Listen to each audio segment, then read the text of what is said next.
తక్కువ ఖర్చుతో రోగులకు పరీక్షలు చేయడమే లక్ష్యంగా స్ప్రింట్ డయాగ్నోస్టిక్ సెంటర్ ముందుకు సాగుతోందని డాక్టర్ భరత్ రెడ్డి అన్నారు. హైదరాబాద్ సుచిత్ర సర్కిల్లో నూతనంగా ఏర్పాటు చేసిన స్ప్రింట్ డయాగ్నోస్టిక్ సెంటర్ 6వ బ్రాంచ్ను కుత్బుల్లాపూర్ ఎమ్మెల్యే కేపీ వివేకానంద గౌడ్ ప్రారంభించారు. రైతు కుటుంబంలో జన్మించిన బ్రహ్మానందరెడ్డి తమ పిల్లలను వైద్యులుగా తీర్చిదిద్ది ప్రజాశ్రేయస్సు కోసం డయాగ్నోస్టిక్ సెంటర్లు ఏర్పాటు చేయడం సంతోషకరమైన విషయమన్నారు. మిగతా వాటితో పోల్చుకుంటే ఖచ్చితత్వంతో తక్కువ ఖర్చుతో ప్రజలకు అందిస్తున్నామని sprint diagnostic centre managing director doctor Bharat Reddy పేర్కొన్నారు.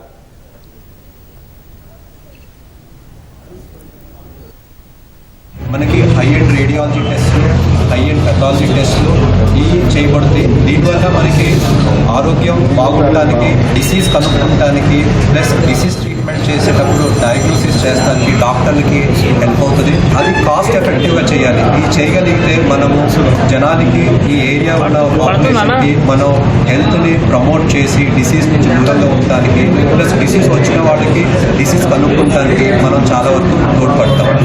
డాక్టర్ భరత్ రెడ్డి గారు ఎంతో మంచి ఆలోచనతో, దూరపు ఆలోచనతో ఈ స్ప్రింట్ డయాగ్నోస్టిక్ ప్రారంభోత్సవ కార్యక్రమానికి చేపట్టినందుకు వారికి మనస్ఫూర్తిగా అభినందనలు తెలియజేసుకుంటూ, ఈ యొక్క డయాగ్నోస్టిక్స్ ద్వారా ఇంకా కూడా అందరికీ కూడా ప్రజలకి ఉపయోగపడే విధంగా వారి మాటల్లో విన్నాం. ఇంత త్వరగానైతే మనకి ఏదైనా సరే మన లోపల ఏదైనా లోపం ఉన్నా దాన్ని ఎత్తి చూపినట్టయితే, తెలుసుకున్నట్టయితే దాన్ని నివారించడానికి ప్రయత్నం చేయడానికి ఉపయోగపడే విధంగా ఈ స్ప్రింట్ డయాగ్నోస్టిక్స్ ని ఏర్పాటు చేయడం జరిగిందని చెప్పేసి తన లక్ష్యాన్ని చెప్పడం జరిగింది.